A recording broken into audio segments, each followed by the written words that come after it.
ओम श्री परमात्मने नमः।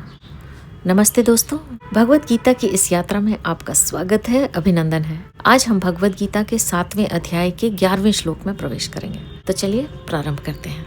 वसुदेव सुतं देवं कंसचानूरमर्दनम्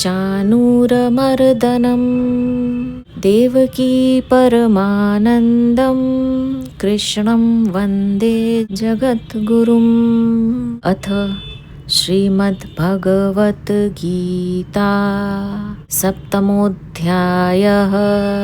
श्रीभगवान् उवाच बहूनां जन्मनामन्ते ज्ञानवान् मां प्रपद्यते वासुदेवः सर्वमिति स महात्मा सुदुर्लभः।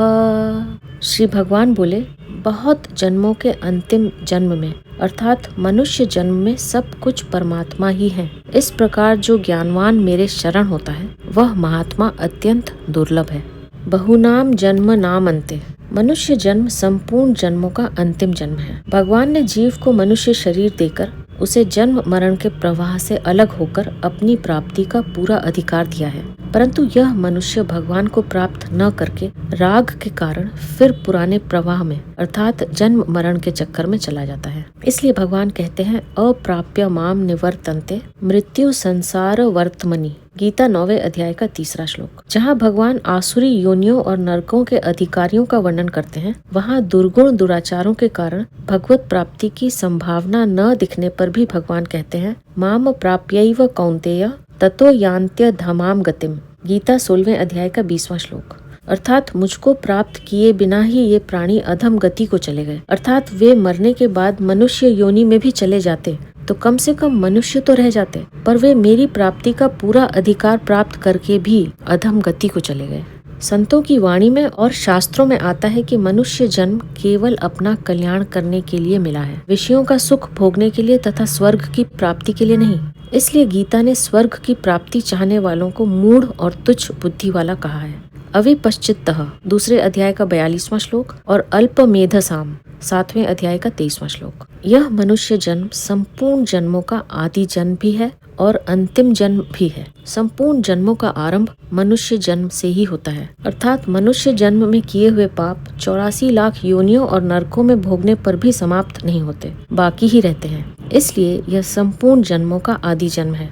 मनुष्य जन्म में संपूर्ण पापों का नाश करके, संपूर्ण वासनाओं का नाश करके अपना कल्याण कर सकते हैं, भगवान को प्राप्त कर सकते हैं। इसलिए यह संपूर्ण जन्मों का अंतिम जन्म है। भगवान ने 8वें अध्याय के 6ठे श्लोक में कहा है कि जो मनुष्य अंत समय में जिस जिस भाव का स्मरण करते हुए शरीर छोड़कर जाता है उस भाव को ही प्राप्त होता है। इस तरह मनुष्य को जिस किसी भाव का स्मरण करने में जो स्वतंत्रता दी गई है, इससे मालूम होता है कि भगवान ने मनुष्य को पूरा अधिकार दिया है, अर्थात मनुष्य के उद्धार के लिए भगवान ने अपनी तरफ से यह अंतिम जन्म दिया है। अब इसके आगे यह नए जन्म की तैयारी कर ले अथवा अपना उद्धार कर ले, इसमें यह सर्वथा स्वतंत्र है। इस बात को लेकर गीता मनुष्य मात्र को परमात्मा प्राप्ति का अधिकारी मानती है और डंके की चोट के साथ खुले शब्दों में कहती है कि वर्तमान का दुराचारी से दुराचारी, पूर्व जन्म के पापों के कारण नीच योनि में जन्मा हुआ पाप योनि और चारों वर्ण वाले स्त्री पुरुष, ये सभी भगवान का आश्रय लेकर परम गति को प्राप्त हो सकते हैं। गीता 9वें अध्याय का 30वें से 37वें श्लोक तक। गीता ने 9वें अध्याय के 32वें श्लोक में ऐसा विचित्र पाप योनि शब्द कहा है जिसमें शूद्र से भी नीचे कहे और माने जाने वाले चांडाल, यवन आदि तथा पशु पक्षी कीट पतंग वृक्ष लता आदि सभी लिए जा सकते हैं। हाँ, यह बात अलग है कि पशु पक्षी आदि मनुष्येतर प्राणियों में परमात्मा की तरफ चलने की योग्यता नहीं है, परंतु परमात्मा के अंश होने से उनके लिए परमात्मा की तरफ से मना नहीं है। उनमें से बहुत से प्राणी भगवान और संत महापुरुषों की कृपा से तथा तीर्थ और भगवत धाम के प्रभाव से परम गति को प्राप्त हो जाते हैं। देवता भोग योनि हैं, वे भोगों में ही लगे रहते हैं, इसलिए उनको अपना उद्धार करना है ऐसा विचार नहीं आता, परंतु वे अगर किसी कारण से भगवान की तरफ लग जाएं तो उनका भी उद्धार हो जाता है। इंद्र को भी ज्ञान प्राप्त हुआ था, ऐसा शास्त्रों में आता है। भगवान की तरफ से मनुष्य मात्र का जन्म अंतिम जन्म है, कारण कि भगवान का यह संकल्प है कि मेरे दिए हुए इस शरीर से यह अपना कल्याण कर ले। अतः यह अपना कोई संकल्प न रखकर केवल निमित्त मात्र बन जाए तो भगवान के संकल्प से इसका कल्याण हो जाए। 11वें अध्याय के 34वें श्लोक में भगवान ने अर्जुन से कहा है, मेरे द्वारा मारे हुए को तू ही मार दे। मया हताम त्वं जहि, तू चिंता मत कर। मां व्यतिष्ठाः, तू युद्ध कर, तेरी विजय होगी। युध्यस्व जेतासी। इसी तरह से भगवान ने कृपा करके मनुष्य शरीर दिया है। अगर मनुष्य भगवान से विमुख होकर संसार के राग में न फंसे तो भगवान के उस संकल्प से अनायास ही मुक्त हो जाए। भगवान का संकल्प ऐसा नहीं है कि साधक की इच्छा के बिना उसका कल्याण हो जाए, अर्थात जैसे शाप या वरदान दिया जाता है वैसा यह संकल्प नहीं है। तो फिर कैसा है यह संकल्प? भगवान ने मनुष्य को अपना कल्याण करने की स्वतंत्रता इस मनुष्य जन्म में दी है। अगर यह प्राणी उस स्वतंत्रता का दुरुपयोग न करे, अर्थात भगवान और शास्त्रों से विपरीत न चले, कम से कम अपने विवेक के विरुद्ध न चले, तो उससे भगवान और शास्त्रों के अनुकूल चलना स्वाभाविक होगा। कारण कि भगवान और शास्त्रों से विपरीत न चलने पर दो अवस्थाओं में से एक अवस्था स्वाभाविक होगी। या तो वह शरीर, इंद्रियां, मन, बुद्धि से कुछ नहीं करेगा या केवल भगवान और शास्त्र के अनुकूल ही करेगा। कुछ नहीं करने की अवस्था में, अर्थात कुछ करने की रुचि न रहने की अवस्था में मन, बुद्धि, इंद्रियों आदि के साथ संबंध विच्छेद हो जाता है। कारण कि कुछ न कुछ करने की इच्छा से ही कर्तृत्व अभिमान उत्पन्न होकर अंतःकरण और इंद्रियों के साथ संबंध जुड़ता है और अपने लिए करने से फल के साथ संबंध जुड़ता है। कुछ भी न करने से न कर्तृत्व अभिमान होगा और न फल इच्छा होगी, प्रत्युत स्वरूप में स्वतः स्थिति होगी। शास्त्र की आज्ञा के अनुसार निष्काम भाव पूर्वक कर्म करने की अवस्था में करने का प्रवाह मिट जाता है और क्रिया तथा पदार्थ से संबंध विच्छेद हो जाता है। क्रिया और पदार्थ से संबंध विच्छेद होने से नई कामना होगी नहीं और पुराना राग मिट जाएगा तो स्वतः बोध हो जाएगा। तत्स्वयं योग संसिद्धः काले नात्मनि विन्दति। गीता 4 अध्याय का 32वां श्लोक। गीता में आया है कि निष्काम भाव से विधि पूर्वक अपने कर्तव्य कर्म का पालन किया जाए तो अनादि काल से बने हुए संपूर्ण कर्म नष्ट हो जाते हैं। 4 अध्याय का 23वां श्लोक। ज्ञान योग से मनुष्य संपूर्ण पापों से तर जाता है। 4 अध्याय का 36वां श्लोक। भगवान भक्त को संपूर्ण पापों से मुक्त कर देते हैं। 18वें अध्याय का 66वां श्लोक। जो भगवान को अज अनादि जानता है वह संपूर्ण पापों से मुक्त हो जाता है। 10वें अध्याय का 3रा श्लोक। इस प्रकार कर्म योग, ज्ञान योग और भक्ति योग तीनों योगों से पाप नष्ट हो जाते हैं। तात्पर्य यह निकला कि अंतिम मनुष्य जन्म केवल कल्याण के लिए ही मिला है।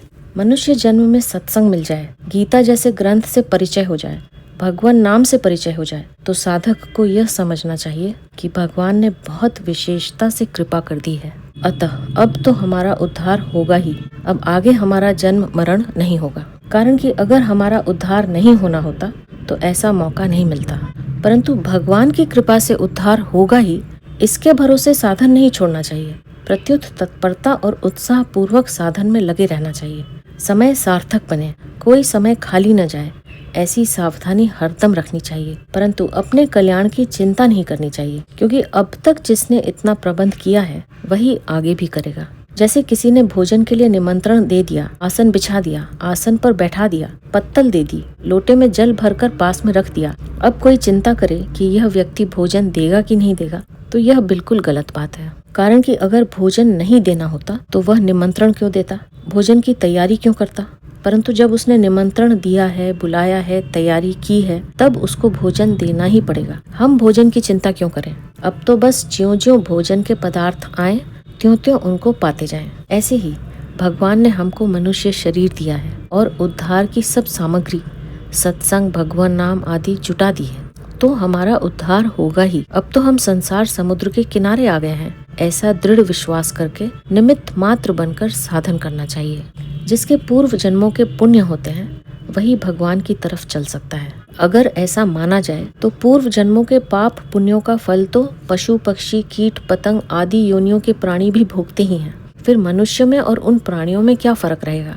भगवान का कृपा करके मनुष्य शरीर देना कहाँ सार्थक होगा? तथा मनुष्य जन्म की विलक्षणता, महिमा क्या होगी? मनुष्य जन्म की महिमा तो इसी में है कि मनुष्य भगवान का आश्रय लेकर अपने कल्याण के मार्ग में लग जाए। वासुदेवस सर्वम। महासर्ग के आदि में एक भगवान ही अनेक रूप में हो जाते हैं। स दैक्षत बहुश्याम प्रजाये येति, छांदोग्य उपनिषद 6:2-3। और अंत में अर्थात महाप्रलय में एक भगवान ही शेष रह जाते हैं। शिष्यते शेष संज्ञः, श्रीमद् भागवत 10:3-25। इस प्रकार जब आदि और अंत में एक भगवान ही रहते हैं, तब बीच में दूसरा कहाँ से आया? क्योंकि संसार की रचना करने में भगवान के पास अपने सिवाय कोई सामग्री नहीं थी। वे तो स्वयं संसार के रूप से प्रकट हुए हैं, इसलिए यह सब वासुदेव ही हैं। जो चीज आदि और अंत में होती है, वही चीज मध्य में भी होती है। जैसे सोने के गहने आदि में सोना था और अंत में सोना रहेगा, तो गहनों में दूसरी चीज कहाँ से आएगी? केवल सोना ही सोना है। मिट्टी से बनने वाले बर्तन पहले मिट्टी थे और अंत में मिट्टी हो जाएंगे, तो बीच में मिट्टी के सिवाय क्या है? केवल मिट्टी ही मिट्टी है। इसी तरह सृष्टि के पहले भगवान थे और अंत में भगवान ही रहेंगे, तो बीच में भगवान के सिवाय क्या है? केवल भगवान ही भगवान है। जैसे सोने को चाहे गहनों के रूप में देखें, चाहे पासे के रूप में देखें, चाहे वरक के रूप में देखें, है वह सोना ही। ऐसे ही संसार में अनेक रूपों में, अनेक आकृतियों में एक भगवान ही है।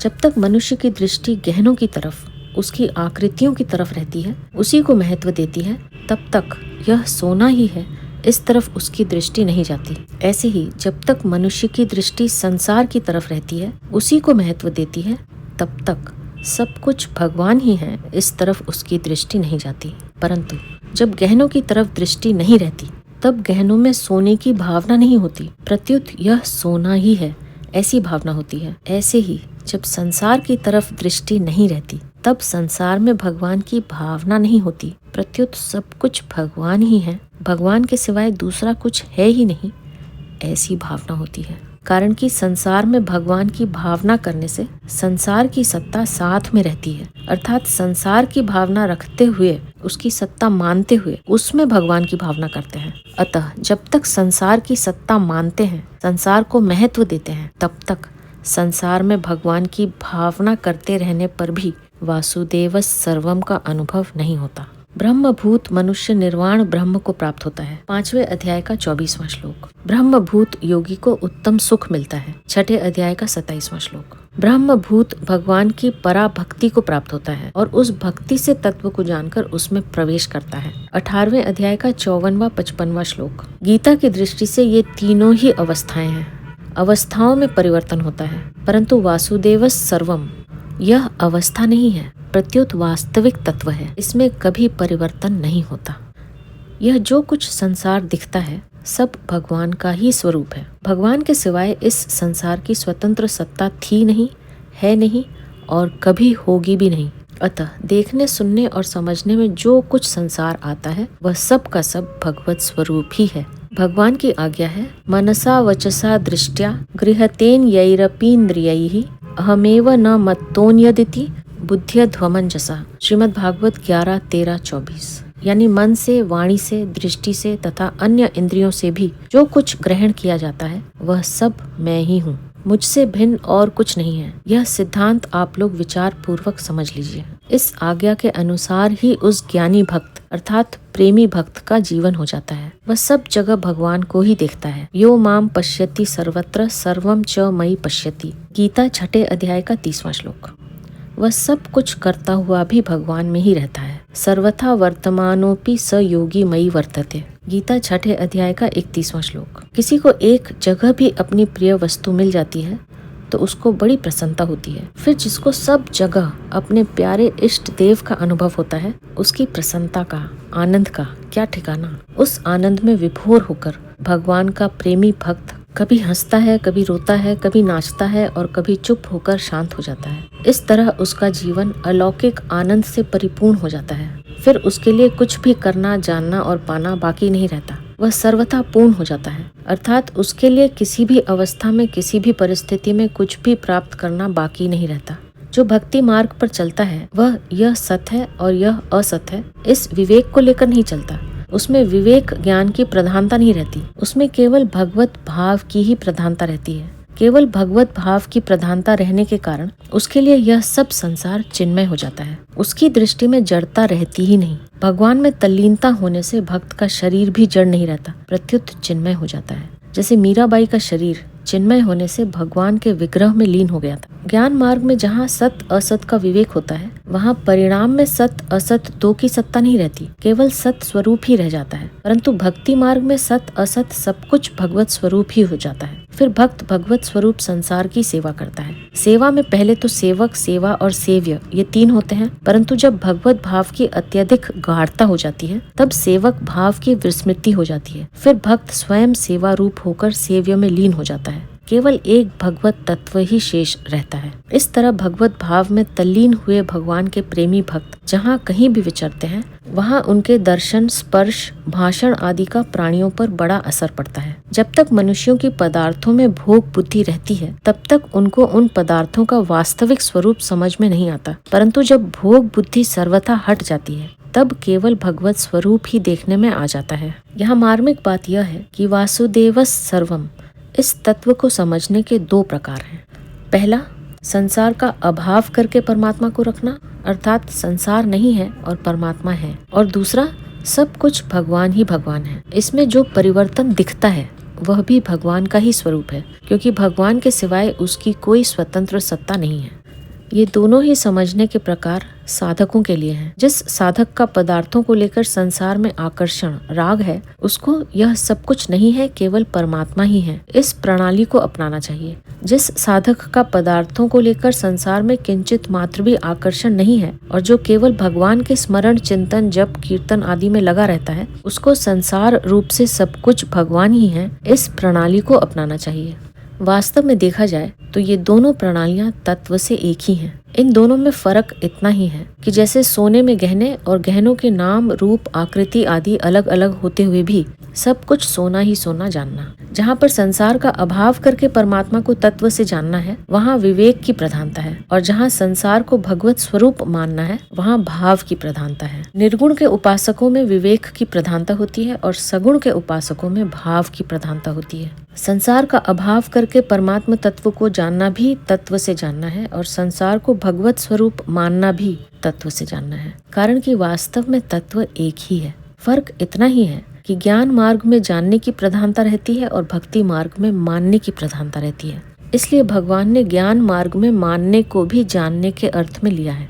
इति मत्वा न सज्जते, गीता 3 अध्याय का 28वां श्लोक। और भक्ति मार्ग में जानने को भी मानने के अर्थ में लिया है। 5वें अध्याय का 29वां, 9वें अध्याय का 13वां, 10वें अध्याय का 3, 7वां, 24वां, 27वां और 41वां श्लोक। इसमें एक खास बात समझने की है कि परमात्मा को जानना और मानना दोनों ही ज्ञान है, तथा संसार को सत्ता देकर संसार को जानना और मानना दोनों ही अज्ञान है। संसार को तत्व से जानने पर संसार की स्वतंत्र सत्ता का अभाव हो जाता है और परमात्मा को तत्व से जानने पर परमात्मा का अनुभव हो जाता है। ऐसे ही संसार भगवत स्वरूप है, ऐसा दृढ़ता से मानने पर संसार की स्वतंत्र सत्ता का अभाव हो जाता है और फिर संसार संसार रूप से न दिखकर भगवत स्वरूप दिखने लग जाता है। तात्पर्य है कि परमात्मा तत्व का अनुभव होने पर जानना और मानना दोनों एक हो जाते हैं। इति ज्ञानवान माम प्रपद्यते, जो प्रतिक्षण बदलने वाले संसार की सत्ता को मानते हैं वे अज्ञानी हैं, मूढ़ हैं, परंतु जिनकी दृष्टि कभी न बदलने वाले भगवत तत्व की तरफ रहती है वे ज्ञानवान हैं, असम्मूढ़ हैं। ज्ञानवान कहने का तात्पर्य है कि वह तत्व से समझता है कि सब जगह, सब में और सबके रूप में वस्तुतः एक भगवान ही है। ऐसे ज्ञानवान को ही आगे 15वें अध्याय के 19वें श्लोक में सर्वविद कहा गया है।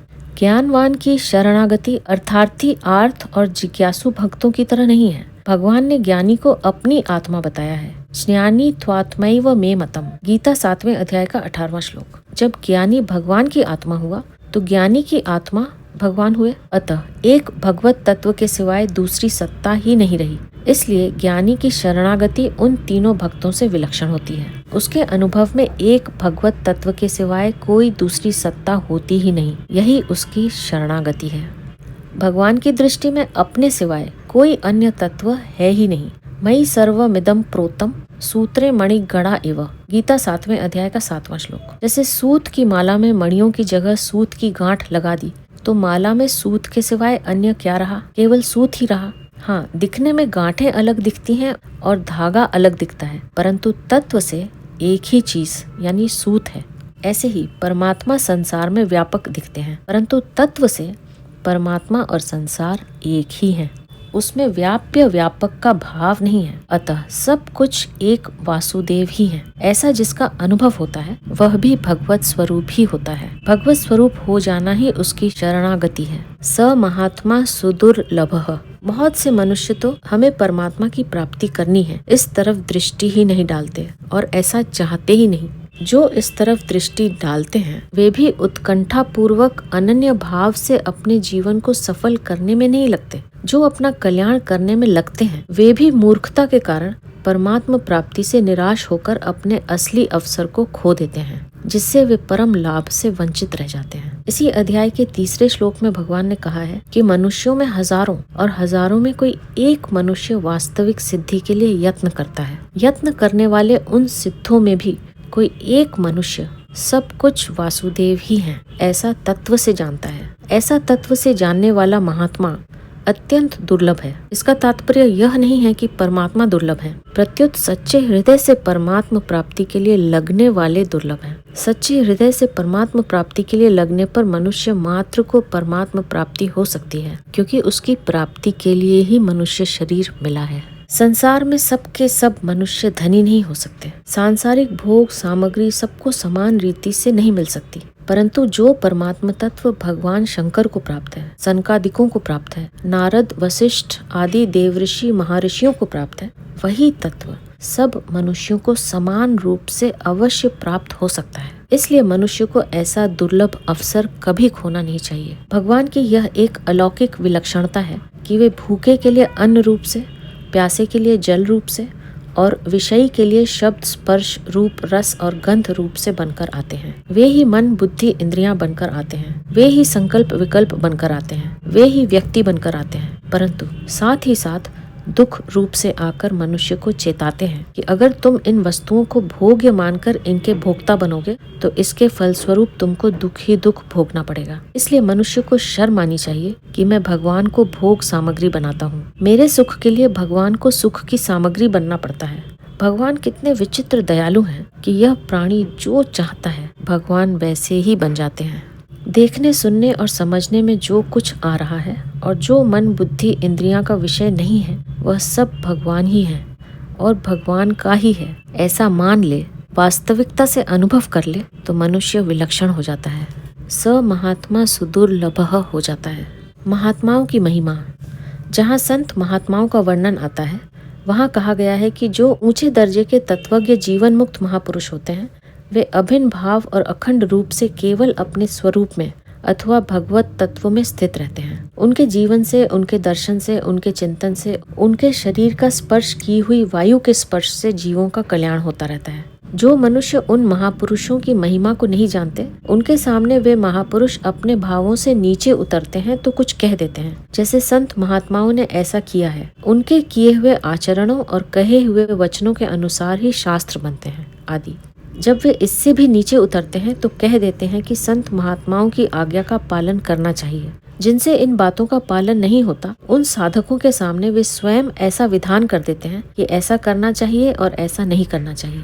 जब वे इससे भी नीचे उतरते हैं तो ऐसा करो और ऐसा मत करो ऐसी आज्ञा दे देते हैं। संतों की आज्ञा में जो सिद्धांत भरा हुआ है वह आज्ञा पालक में उतर आता है। उनकी आज्ञा पालन के बिना भी उनके सिद्धांत का पालन करने वालों का कल्याण हो जाता है। परंतु वे महात्मा आज्ञा के रूप में जिसको जो कुछ कह देते हैं उसमें एक विलक्षण शक्ति आ जाती है। आज्ञा पालन करने वाले को कोई परिश्रम नहीं करना पड़ता और उसके द्वारा स्वतः स्वाभाविक वैसे आचरण होने लगते हैं। जो उनकी आज्ञा का पालन नहीं करते ऐसे नीचे दर्जे के साधकों को वे कहीं कहीं कभी कभी शाप या वरदान दे देते हैं। इस परंपरा में देखा जाए तो एक जो कुछ नहीं करते, निरंतर अपने स्वरूप में ही स्थित रहते हैं, यह उन संत महापुरुषों का ऊंचा दर्जा हो गया। दूसरा, शास्त्रों ने ऐसा कहा, संत महात्माओं ने ऐसा कहा, इस तरह संकेत करने से उन संतों का दूसरा दर्जा हो गया। तीसरा, संत महात्माओं की आज्ञा का पालन करना चाहिए, ऐसा कहने से संतों का तीसरा दर्जा हो गया।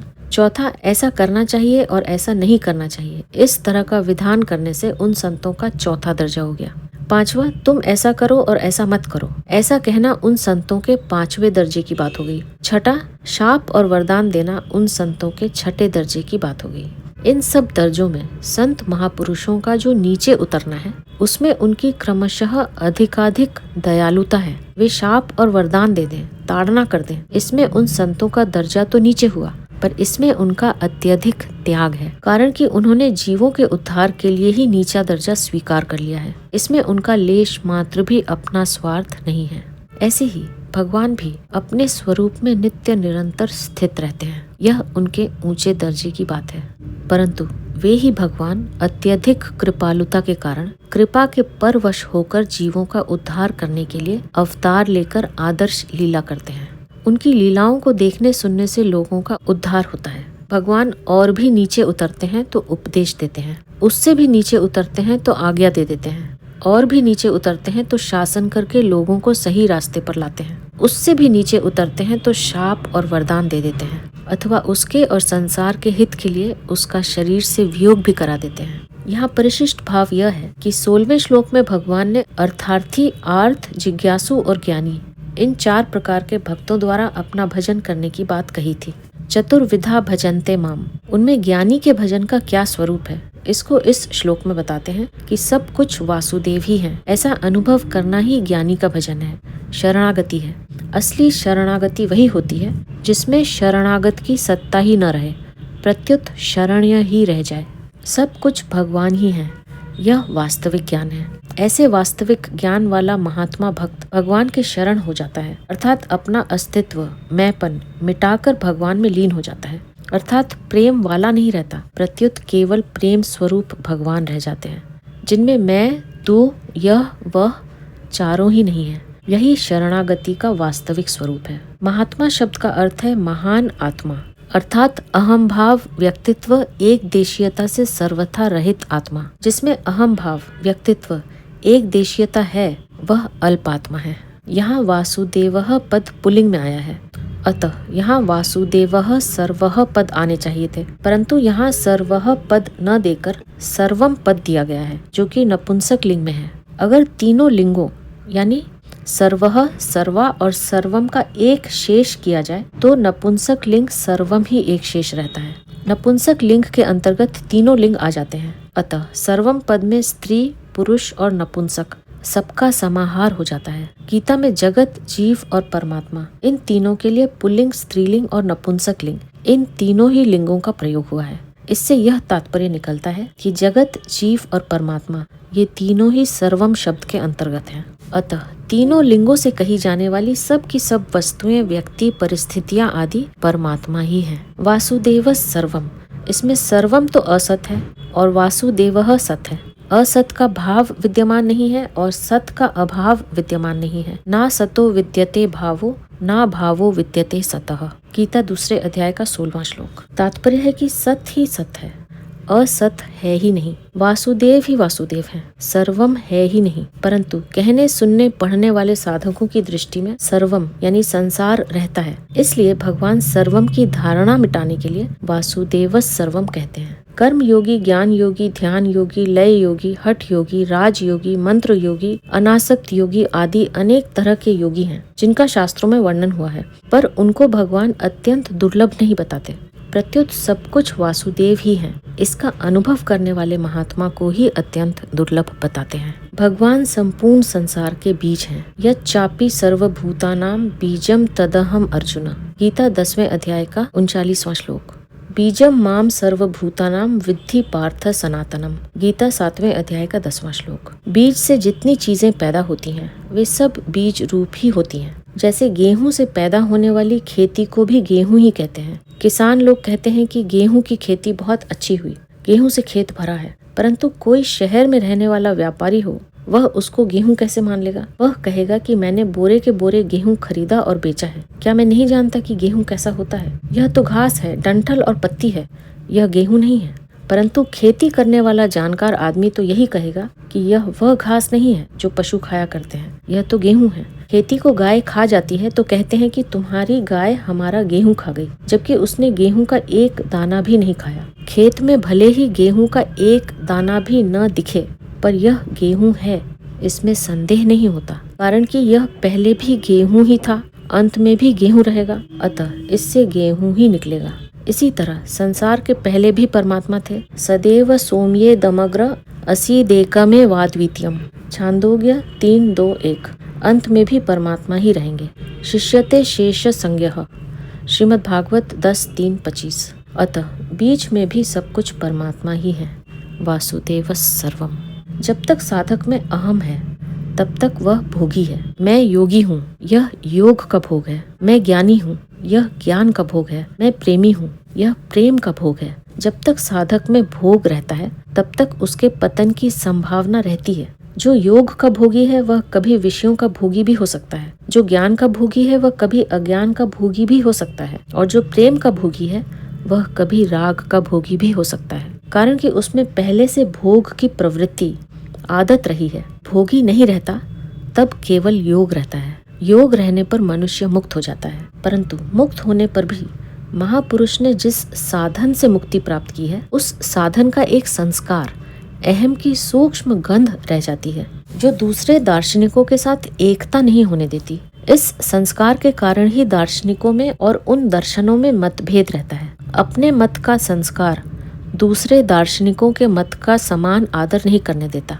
परंतु प्रतिक्षण वर्धमान प्रेम की प्राप्ति होने पर अपने मत का संस्कार भी नहीं रहता और सबके साथ एकता हो जाती है, अर्थात संपूर्ण मतभेद मिट जाते हैं और वासुदेव सर्वम का अनुभव हो जाता है। वास्तव में वासुदेव सर्वम का अनुभव करने वाला, इसको जानने वाला, कहने वाला भी नहीं रहता, प्रत्युत एक वासुदेव ही रहते हैं, जो कि अनादि काल से ज्यों के त्यों हैं। सब में परमात्मा को देखने से संपूर्ण मतों में समान आदर भाव हो जाता है, क्योंकि अपने इष्ट परमात्मा से विरोध संभव ही नहीं है। निज प्रभुमय देखहि जगत, केहि सन करहि विरोध।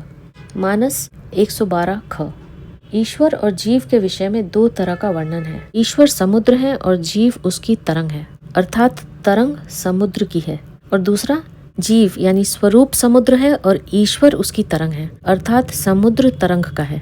इन दोनों में तरंग समुद्र की है ऐसा मानना ही ठीक दिखता है। समुद्र तरंग का है ऐसा मानना ठीक नहीं दिखता, क्योंकि समुद्र अपेक्षाकृत नित्य है और तरंग अनित्य क्षणभंगुर है। अतः तरंग समुद्र की होती है, समुद्र तरंग का नहीं होता। अगर अपने को समुद्र और ईश्वर को तरंग माने तो इस मान्यता से अनर्थ होगा, क्योंकि ऐसा मानने से अभिमान पैदा हो जाएगा तथा अहम यानी चिज्जड़ ग्रंथि तो नित्य रहेगा और ईश्वर अनित्य हो जाएगा, कारण कि जीव में अनादि काल से अहम यानी व्यक्तित्व का आभास पड़ा हुआ है। अतः जहाँ स्वरूप को अहम कहेंगे वहाँ वही अहम आएगा जो अनादि काल से है। उस अहम के मिटने से ही मुक्ति होती है। इन दोनों बातों के सिवाय तीसरी एक विलक्षण बात है कि जल तत्व में न समुद्र है न तरंग है, अर्थात वहाँ समुद्र और तरंग का भेद नहीं है। यही वास्तविक बात है। समुद्र और तरंग तो सापेक्ष हैं, पर जल तत्व निरपेक्ष है। जैसे जल तत्व में समुद्र, नदी, वर्षा, ओस, कोहरा, भाप, बादल आदि सब मिटकर एक हो जाते हैं,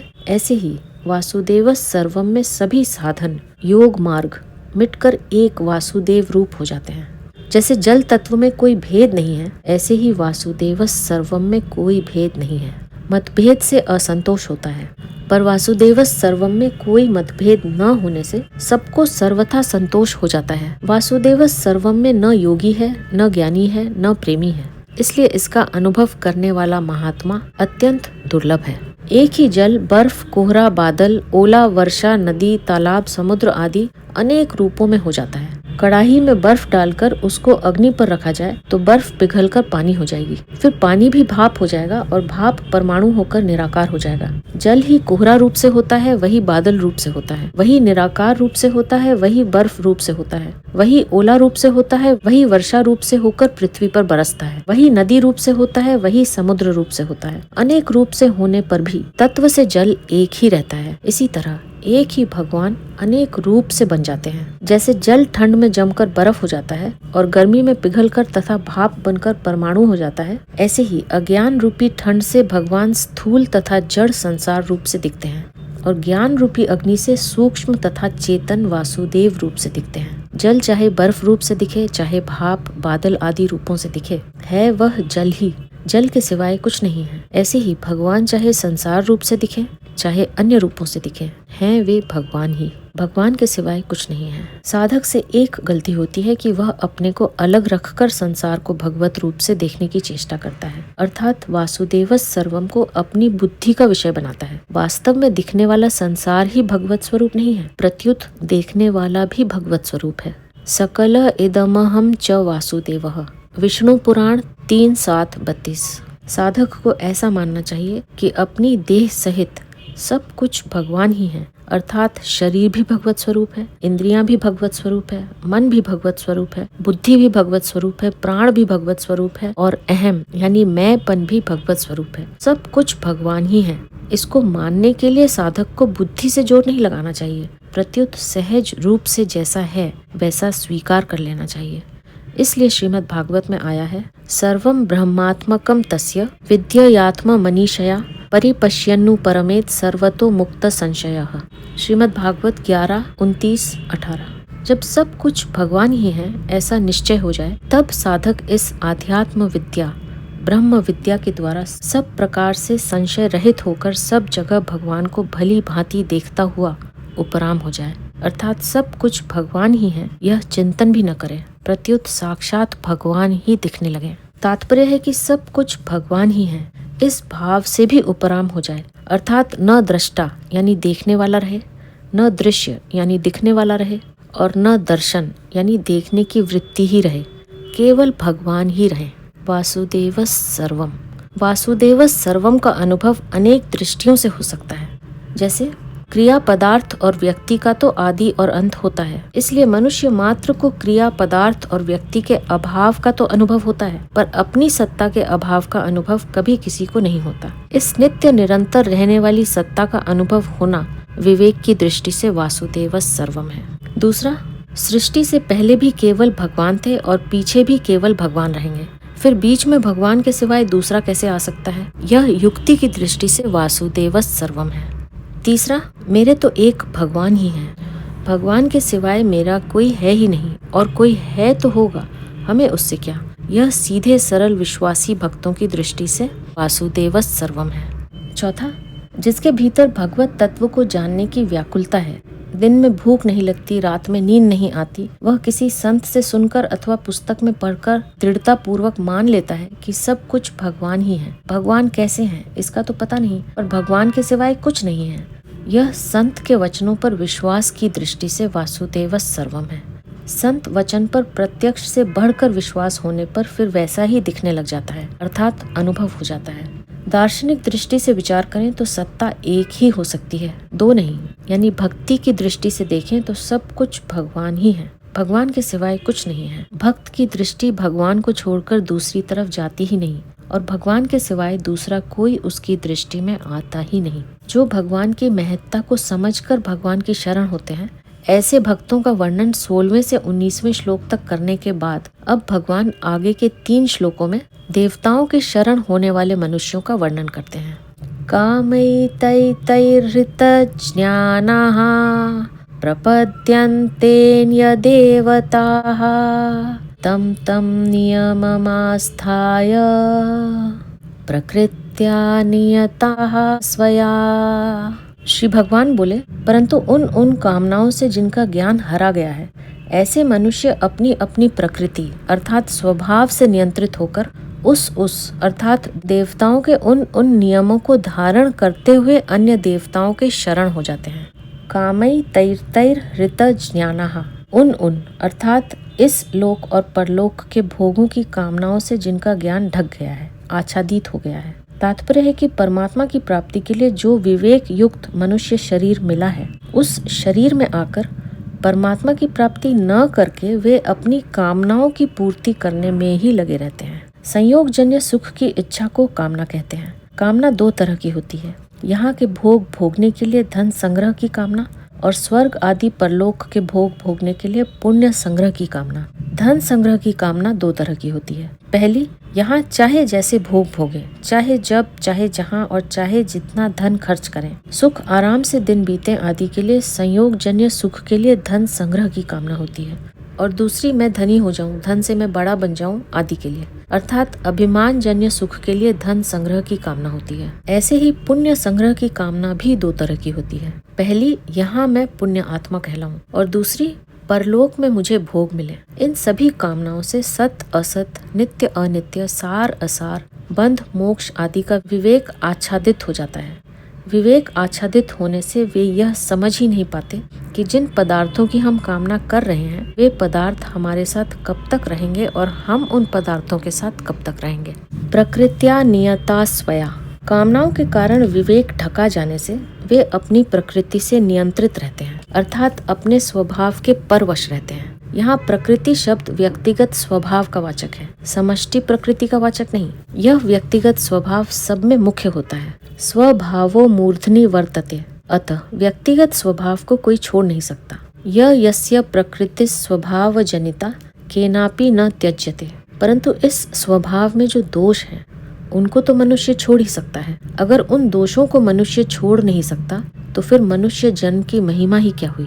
मनुष्य अपने स्वभाव को निर्दोष शुद्ध बनाने में सर्वथा स्वतंत्र है, परंतु जब तक मनुष्य के भीतर कामना पूर्ति का उद्देश्य रहता है तब तक वह अपने स्वभाव को सुधार नहीं सकता, और तभी तक स्वभाव की प्रबलता और अपने में निर्बलता दिखती है। परंतु जिसका उद्देश्य कामना मिटाने का हो जाता है वह अपनी प्रवृत्ति, अपने स्वभाव का सुधार कर सकता है, अर्थात उसमें प्रकृति की परवशता नहीं रहती। तम तम नियमम आस्थाया, कामनाओं के कारण अपनी प्रकृति के परवश होने पर मनुष्य कामना पूर्ति के अनेक उपायों को और विधियों को यानी नियमों को ढूंढता है। अमुक यज्ञ करने से कामना पूरी होगी या अमुक तप करने से, अमुक दान देने से कामना पूरी होगी कि अमुक मंत्र जप करने से, आदि आदि उपाय खोजता रहता है। उन उपायों की विधियां यानी नियम अलग अलग होते हैं। जैसे अमुक कामना पूर्ति के लिए अमुक विधि से यज्ञ आदि करना चाहिए और अमुक स्थान पर करना चाहिए आदि आदि। इस तरह मनुष्य अपनी कामना पूर्ति के लिए अनेक उपायों और नियमों को धारण करता है। प्रपद्यन्तेन्य देवताः, कामना पूर्ति के लिए अनेक उपायों और नियमों को धारण करके मनुष्य अन्य देवताओं की शरण लेते हैं, भगवान की शरण नहीं लेते। यहाँ अन्य देवता कहने का तात्पर्य है कि वे देवताओं को भगवत स्वरूप नहीं मानते, प्रत्युत उनकी अलग सत्ता मानते हैं। इसी से उनको अंत वाला यानी नाशवान फल मिलता है। अंतवत्तु फलम तेषाम, गीता 7वें अध्याय का 23वां श्लोक। अगर वे देवताओं की अलग सत्ता न मानकर उनको भगवत स्वरूप ही माने तो फिर उनको अंत वाला फल नहीं मिलेगा, प्रत्युत अविनाशी फल मिलेगा। यहाँ देवताओं की शरण लेने के दो कारण मुख्य हुए, एक कामना और एक अपने स्वभाव की परवशता। यहाँ परिशिष्ट भाव यह है कि मनुष्य के अर्थार्थी और आर्त भक्तों में जो कामनाएं हैं वही कामनाएं इस श्लोक में वर्णित मनुष्यों में भी हैं, परंतु दोनों में फर्क यह है कि अर्थार्थी और आर्त भक्तों में कामना की मुख्यता नहीं है, प्रत्युत भगवान की मुख्यता है, इसलिए वह हृतज्ञानाः नहीं है। परंतु यहाँ वर्णित मनुष्यों में कामना की मुख्यता है, इसलिए वे हृतज्ञानाः है। अर्थार्थी और आर्त भक्त तो केवल भगवान के ही शरण होते हैं, पर ये मनुष्य भगवान को छोड़कर अन्य देवताओं के शरण होते हैं। कामनाएं, देवता, मनुष्य और नियम ये सभी अनेक हुआ करते हैं। अगर अनेक कामनाएं होने पर भी उपास्य देव एक परमात्मा हो तो वे उपासक का उद्धार कर देंगे, परंतु कामनाएं भी अनेक हो और उपास्य देव भी अनेक हो तो उद्धार कौन करेगा। एक भगवान के सिवाय दूसरी कोई वस्तु है ही नहीं। यह ज्ञान सुख की कामना के कारण ढक जाता है। यह कामना न तो प्रकृति की बनाई हुई है और न परमात्मा की बनाई हुई है, प्रत्युत मनुष्य की अपनी बनाई हुई है, इसलिए इसको मिटाने की जिम्मेवारी मनुष्य पर ही है। हृतज्ञानः कहने का तात्पर्य है कि यह ज्ञान नष्ट नहीं हुआ है, प्रत्युत कामना के कारण हरा गया है, ढक गया है, खो गया है। इस बात को गीता में मायया पहृतज्ञानः 7वें अध्याय का 15वां श्लोक, अज्ञाने नावृत्तम ज्ञानम 5वें अध्याय का 15वां श्लोक आदि पदों से कहा गया है। इसी अध्याय के 15वें श्लोक में आया मायया पहृतज्ञानः पद में तमो गुण की प्रधानता और रजो गुण की गौणता है, पर यहाँ कामई तैतई हृतज्ञानः पद में रजो गुण की प्रधानता और तमो गुण की गौणता है। मायया पहृतज्ञानः पद में अर्थ की इच्छा मुख्य है और कामई तैतैर हृतज्ञानः पद में भोगों की इच्छा मुख्य है। दोनों में फर्क यह है कि माया से अपहृत ज्ञान वाले मनुष्य देवताओं का पूजन नहीं करते, पर कामनाओं से अपहृत ज्ञान वाले मनुष्य देवताओं का पूजन कर सकते हैं। कारण कि अर्थ से रुचि नहीं होती, पर भोगों से अरुचि होती है। मायया पहृत ज्ञानहा में तो आसुर भाव का, झूठ, कपट, बेईमानी आदि का आश्रय है, पर कामई तैतै हृत ज्ञानहा में देवताओं का आश्रय है। अतः मायया पहृत ज्ञानहा में तो विशेष जड़ता है, पर कामई तैतै हृत ज्ञानहा में उनकी अपेक्षा चेतनता है। तो ये था भगवत गीता के 7वें अध्याय का 20वां श्लोक। इसके आगे का श्लोक लेकर हम अपनी अगली प्रस्तुति में फिर उपस्थित होंगे। अब मैं आपसे आज्ञा लूंगी। आप अपना ध्यान रखिए, हमेशा खुश रहिए, मुस्कुराते रहिए। आपका बहुत बहुत धन्यवाद। ओम श्री परमात्मने नमः।